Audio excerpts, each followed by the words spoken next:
And so now we thought, the commentators who have been watching this for a long time, we thought, man, once interest rates go to zero, that's it, game over. But now they've gone less than zero, they're negative. And so we have over half of the sovereign world's government is paying negative interest rates. $17 trillion is literally worth less than zero. That means $17 trillion, I'm not earning interest on that money. I'm actually paying people to take that money. Here, take my money. I'll pay you to take my money. $17 trillion is like that. And so when you understand that's what's happening, and the only option that these central banks have is to print more money. Well, how is that going to work? The printing of the money is what's destroying the system in the first place. And so the only option they have is to print more. And so, yeah, it's going to destroy the entire system. It's going to have a complete meltdown, and something new is going to be built.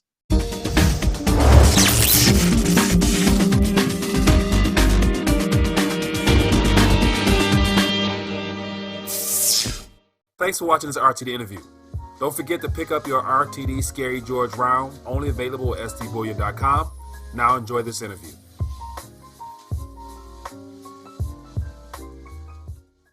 Welcome to Rethinking the Dollar. Today I'm excited to have first-time guest, Mr. Mark Moss. He's a financial analyst as well as an investor, as well as a YouTube commentator. And today he's joining us to share his thoughts on the economy, the financial markets, and a variety of other subject matters. So Mark, welcome to Rethinking the Dollar. Yeah, thank you, Mike. Appreciate it. Well, I appreciate you taking time to sit down with us and share your thoughts. And so prior to us, going live here, we had a great chance to just get caught up and to familiarize ourselves with the importance of education. And you do a good job of educating your audience. And so definitely want to connect you with mine and definitely have you give a better perspective or a unique perspective, because I think you give a very positive message as to how change is occurring, but yet its opportunities available for everybody. So I'm curious to find out your thoughts. What comes to mind when Mark Moss hears the words "rethinking a dollar"? Well, I would say that right now we are in a really transitional period in time. And I think that we're in a super interesting period of time. Most people don't realize that. And I would imagine that in 50 or 100 years from now, history books will be written about this period right here.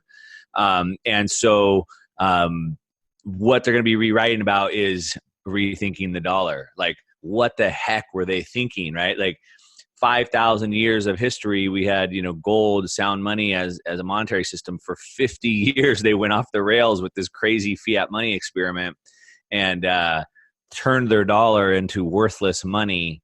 And not only that, took away all the education, so people had no idea what was going on.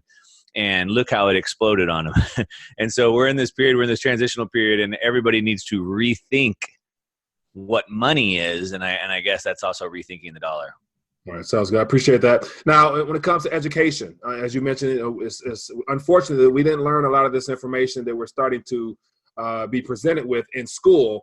And so, in your opinion, how important right now, is it for people to actually grab a hold of monetary education and the linkage of financial education as well? I mean, it's definitely one of the most important things. I mean, I think time is our most scarce resource, and they don't teach us anything about time management.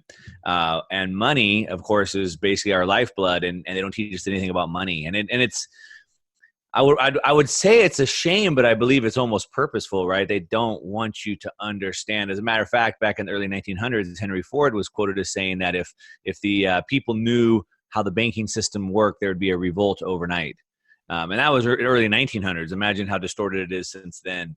And so they don't want you to know. And so I'd say it's a shame, but it's not. It's worse than that. But it's super important, And I talk a lot about the dollar, money, specifically in regards to Bitcoin usually, because Bitcoin is definitely one of the challengers to change this monetary system. And a lot of times people don't understand what or why it's needed, because they don't understand how bad our monetary system really is. And so it's kind of like, if you don't understand there's a problem in the first place, you can't go seek a solution.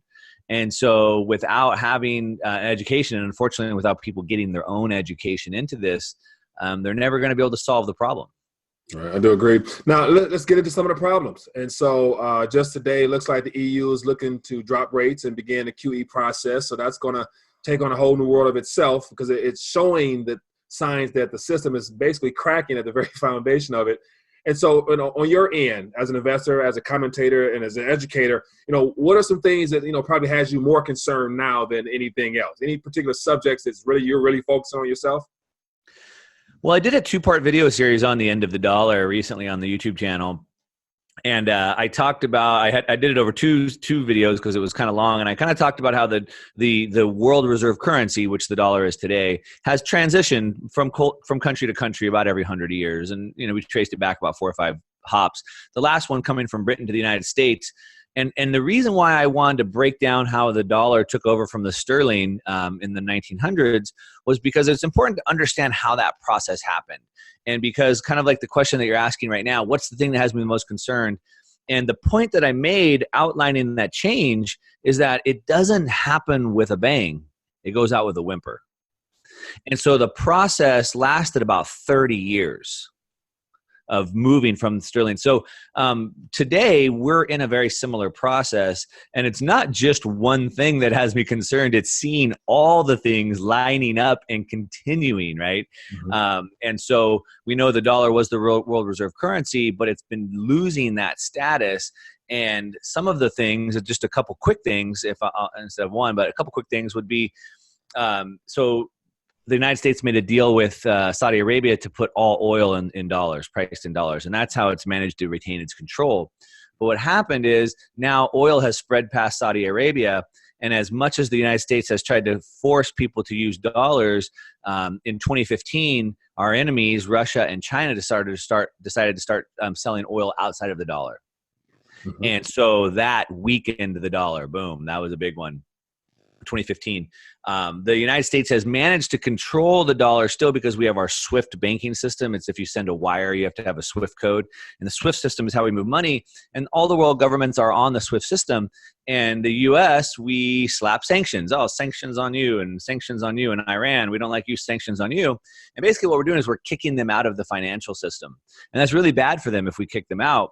The problem is if you have a party and you kick everyone out, at the end of the day, you're the only one left at the party. And so we've been kicking people out of the financial system. And early this year, in January of this year, the EU, European Union, announced that they were creating a different SWIFT system, one called Instex. And it went live in, I believe, July of this year. And now it's not just our enemies, China and Russia, dealing outside the US dollar. Now even our allies have created a financial system outside the US dollar. And so we're starting to see the dollar lose its dominance like super fast right before our very eyes. So those are a couple of the signs that I'm watching that are pretty serious. Right. So you're ultimately describing the de-dollarization process. The world's de-dollarizing at an alarming pace, and it's done in incremental steps as you listed. Now, as part of the next phase of the monetary system, in your opinion, what are some things that might be rolled out as options, or will we go back and continue the model of, the sterling, the dollar? Will there be like a Chinese situation, or what are your thoughts? What are some things that you think could be possibilities? Well, we're in an interesting time because, as you said, the de-dollarization. However, as bad as the dollar is, the other countries are trying to make their currencies even worse.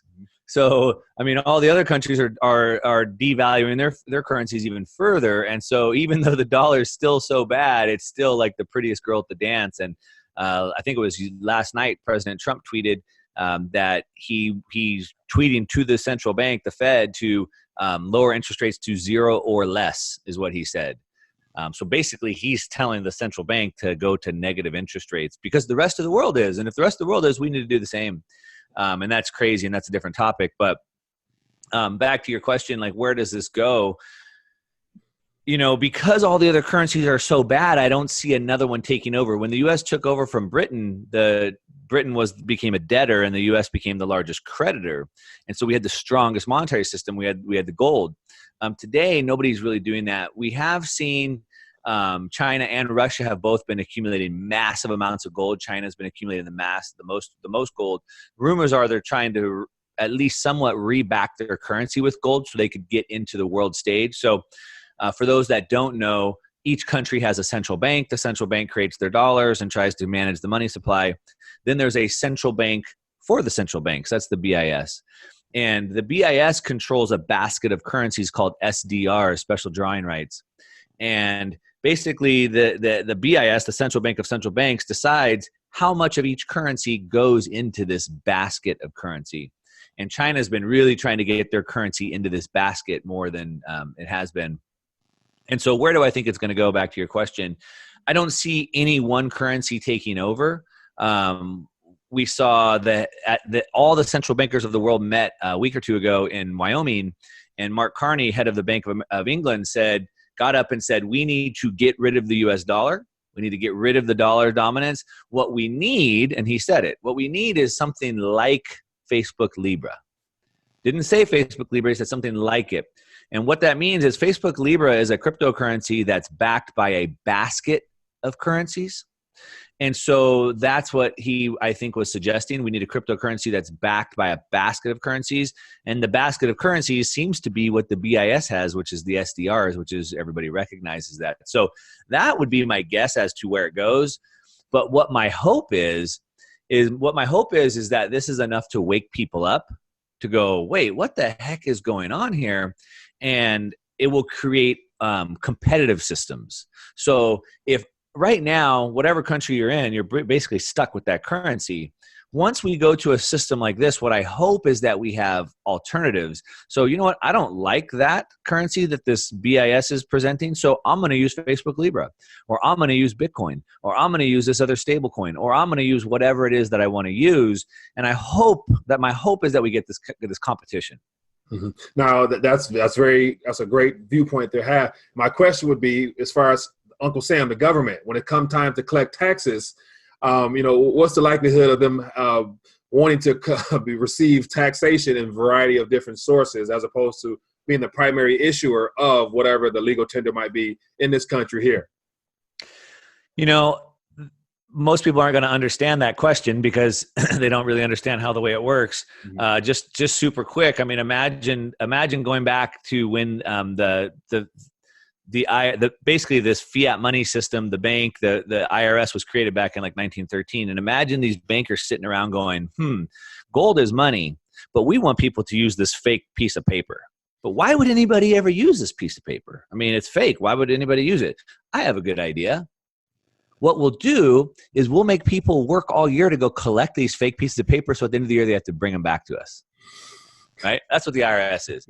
And so it's important for people to understand that, to preface that question. But back to your question, because of that, that's how they get people to use the fake money system, is to make them collect it to bring it back. If they were to accept their tax payments in all these different currencies, as you asked, they would lose the power of this fake currency. And so they're not going to give that up. Right? Not unless they have to.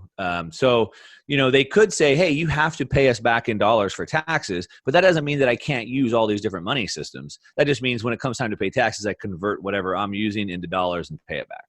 Right. But I'm not holding that. So like in Venezuela, we talked about earlier, like their money's losing value so fast. So if I was able to hold a different currency to store that value, and then at the day taxes are due, I convert and pay, I could be okay with that. But yeah, they're probably not going to want to accept all these different currencies. Now let's talk about current conditions we're in now. A lot of people say recession, economic depression. A lot of people are painting this next monetary or financial hiccup as being something that will be historical in nature because of the 10-year artificial creation of policy implementation and all the stuff that we're, becoming victims of now. And you're looking ahead, how problematic will this next economic slowdown be? I mean, it's going to be enormous. It's going to be bigger than anybody's ever imagined. It's going to be a complete reset of the entire system. And the question is when, right? We don't know when. And so trying to time these things is impossible. We don't know how much longer they can keep this thing going, but we know it's going to be massive because what we've seen in the past, like, 2008, whatever, we saw the markets drop a little bit, but we're talking about a complete reset of the system. And again, you kind of have to understand what's going on to grasp the magnitude. But basically, for the last, 50, 60 years, really almost 100 years, they've been printing. They've been inflating, right? So you hear the Fed talk about we're not getting the inflation we need. We need more inflation. We need more inflation. What does that mean? So that's like a balloon. A balloon inflates or it deflates, right? So they want inflation. They want more money. And the way they get more money is through debt. So they create debt creation and it gets more money. And because the economy is shaky, nobody's taking as much debt as they want. So they're not getting as much inflation, as much creation as they want. And so they've been pumping more money, more money, more money. Now what happens is when I've saved up my money, I have the option to loan that to you. And depending on what you're going to do with that money, how risky it is, I'm going to want money, like interest back on that. Now you're super risky. I want 15%. You're safer. I want 5% or whatever. And so we used to be able to put our money in the bank and earn interest. But today, there's been so much money created in the world, there's nowhere for it to go. Nobody wants the money. And so now we thought, the commentators who have been watching this for a long time, we thought, man, once interest rates go to zero, that's it, game over. But now they've gone less than zero, they're negative. And so we have over half of the sovereign world's government is paying negative interest rates. $17 trillion is literally worth less than zero. That means $17 trillion, I'm not earning interest on that money. I'm actually paying people to take that money. Here, take my money. I'll pay you to take my money. $17 trillion is like that. And so when you understand that's what's happening, and the only option that these central banks have is to print more money. Well, how is that going to work? The printing of the money is what's destroying the system in the first place. And so the only option they have is to print more. And so, it's going to destroy the entire system. It's going to have a complete meltdown, and something new is going to be built. Right. Now, as a part of the destruction of capital, because borrowing no longer pays a yield in a sense, when it comes to investing, there's a lot of people, trillions of dollars trapped in the system that's chasing, that's put there because it's intended to grow for people to basically one day retire upon or whatever it might be. But that's becoming problematic. So just from a sheer investment standpoint, if you can no longer go out and actually put money into things and have it grow, what's some options for people to actually pursue, in your opinion, of course? Well, again, right, so I said that we don't know when this is going to happen. And so that's the thing. So we need to be ready for both things. We need to be ready to take advantage of this massive upside, but also be ready for the downside. So we need to be quick and nimble. You were a basketball player, right? So like you got to switch from offense to defense really quickly, and you have to be ready for that. As soon as they grab the ball, I'm switching, right? And so more than ever, we need to be in that situation. I think, the last 80 years, it's been buy and hold. Put your money in your 401k over the long term. It always goes up 8%, but that's not going to work anymore. So we need to be quick and nimble and ready for a switch. So the reason why we have this massive divide between rich and poor is because if you've owned any assets, houses, stocks, any kind of assets, those have inflated, those have gone up in value. The poor don't own those things, and they just work for wages, but the wages have gone down. So they make less money today. Their buying power is less, while the rich got inflated with assets. So what I think is going to happen is, as I said, like the only tool that these central banks have is to print more money. That's all they can do. And they're going to do that until they can't do it anymore. They're not going to wake up tomorrow and go, maybe we should live within our budget. That's not going to happen. So they're going to go until it doesn't work anymore. And so I believe we're going to see massive inflation, massive money printing, massive debt, as you talked about with the EU doing more QE. And so that's going to push assets up even higher. So we're going to have a melt up before the meltdown. And so we want to stay in the market for that, because maybe there's another 30% left in this market to go. And so we want to stay in that. So that's going to be, obviously stock markets. I think gold is already doing really, really good. I think gold's still got a lot of room to run, which is more like insurance. Bitcoin, of course, I believe is the best investment opportunity that we have today. All these things, but then we need to be careful, because when the thing starts melting down, where do we go? And that's going to be into non-correlated assets, which would be really probably gold and Bitcoin.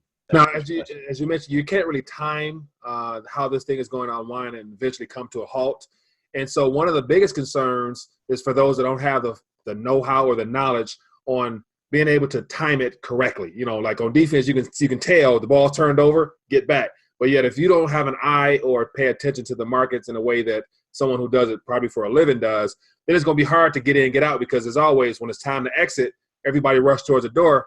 Not everybody will be able to get out. And so with that thought in mind there, what are some things that people can do practically? You know, you mentioned some things to get into, but if you were to have an opportunity to give people some steps, what would some steps be? Back to basketball reference.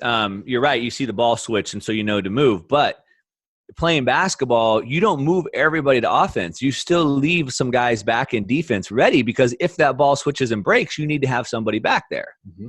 Right? Yeah. And so investing is the same way. I don't know when that ball is going to switch, so I'm always going to leave some defense, even though I'm playing offense. Mm-hmm. So using that analogy, that's how I approach it, because you're right. We don't know. And nobody, even somebody like me, and there's people 100 times smarter than me, nobody can guess the tops or bottoms. Nobody can. It's never been able to be done. And so we don't know what we don't know. And so we prepare for both. We play offense, but we keep people back for defense at the same time. So more practical steps. I don't think you knew this, but just like a week ago, I put out a big report, a free guide that I put together that basically outlines this. I believe there's 4 pillars, 4 areas that people should be in to be ready for this. And so one of them is I want to remain offensive, so I want to keep some money in growth. So maybe I'll do like a stock index of like tech stocks that still have, maybe 20-30% more upside. So I can just play like an index fund on that. I'm definitely going to want to be in Bitcoin, which like I said, I believe is the best investment opportunity that we have. Now it's risky, so you need to make sure these are done like in risk-adjusted positions. So I'm not putting everything in Bitcoin. I'm putting enough to balance the risk. But that's definitely one. So growth. But then also I want to have insurance on that. And so if this system melts down, like gold is going to be a big beneficiary of that. So like I believe we should have insurance. Now insurance is something that we should all have, but we don't put all our money into insurance. We buy a little bit of insurance that covers our losses. And so a little bit of gold, I think, makes sense. Also gold mining stocks could also fit in the growth. So growth, insurance, we've got those things covered. Now, when this tide switches, I believe that it's going to be the sell of a lifetime. Meaning, if we could have a little bit of patience and wait 3-4 years to invest in things, we might be able to buy in at 50% cheaper, half price. And so I want to keep some cash. I want to keep cash available to take advantage of that. Now, I've figured out some ways that you can make pretty good returns on your cash and stay really liquid.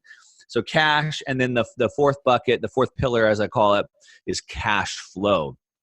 And so I believe, and I pound the tables on this, that everybody should really be trying to always invest for cash flow. That's always my main purpose of cash flow. And the goal that most people don't realize is that if I can get enough cash flow to pay for my living expenses, I'm out of the game. Mm-hmm. And that's always my goal. So even though I'm investing for growth, I take that growth and put it into cash flow. And I've been investing through a couple bear markets. And in 2008, what I noticed is that even though real estate prices dropped by 50%, the rents didn't go down because people still had to rent. And so I want cash flow, and cash flow is a good way to get it is through rental properties. In Detroit, where you're at, you can get those properties for really cheap. There's cheap ways to do that. But there's other ways to get cash flow as well. Obviously, there's like REITs, so there's like a stock that you can buy that's in real estate, so I can get cash flow from that. Dividend paying stocks, so there's other places to get cash flow. So to recap, I want cash flow and insurance. Those are what's going to keep me safe. I want cash, liquid cash that's earning interest, but it's liquid and to take advantage of the sell of a lifetime. And I want this growth portfolio to take advantage of this upside that's left in the market. And so all my money's not in growth. That way, when the market crashes, even if I were to lose that whole allocation, I still have the rest of my portfolio. See, that's how I'm playing offense and defense. All right. I like that strategy. Now, apart from rethinking a dollar, a lot of the audience here are heavy precious metals enthusiasts. And so, some people are in favor of Bitcoin, others are not. A lot of people, from a conspiratorial standpoint, think, the NSA created the government, all that approach there. Now, you mentioned Bitcoin a couple of times as a speculative opportunity. Give us some pros and cons, or some pros that really have you excited about it for yourself personally. Yeah, definitely. So first thing I would say is that there is this rivalry between Bitcoin and gold. And I like to tell people that we're fighting the same enemy, right? If you're a gold bug or you're a Bitcoiner, we are both fighting against fiat currency. We are both fighting against government's runaway spending. So from that perspective, we're fighting the same fight. Yeah, I mean, then they can fight amongst themselves. And so, Bitcoiners say that gold's not portable and it's hard to store and it's hard to transport. And gold people say, yeah, but the government could get to, NSA could get to it. So, I mean, they have that inner rivalry. But from my perspective, I believe that Bitcoin is technology. It's an invention. And I believe it's the greatest technology that's ever been invented, that's going to have the most radical shift on mankind that's ever been seen before. For the first time in history, we have a global decentralized trust network that we can store and transfer value person to person without a central party or third party administrator. It's never been done ever in the history of the world. And I don't think that people understand how big that is, because they don't really understand how the system works. And you talk about the dollar is based off of trust. If 1% of the people went to the bank tomorrow and pulled their cash out of the bank, the entire banking system collapses. We trust that the system is there. We trust our politicians not to mess up our currency. We trust Facebook not to sell our data. We trust Wells Fargo not to add additional accounts onto our thing or whatever, right? But we trust all these institutions, these third parties, but it's breaking out. We can't trust anybody. And so Bitcoin gives us a trustless. For the first time in history, they've solved a technological problem. It's called the Byzantine general's fault system, where basically we don't have to trust anybody, because a network of computers does all the consensus for us. So it solves this trust issue. And I don't think people understand how big that is.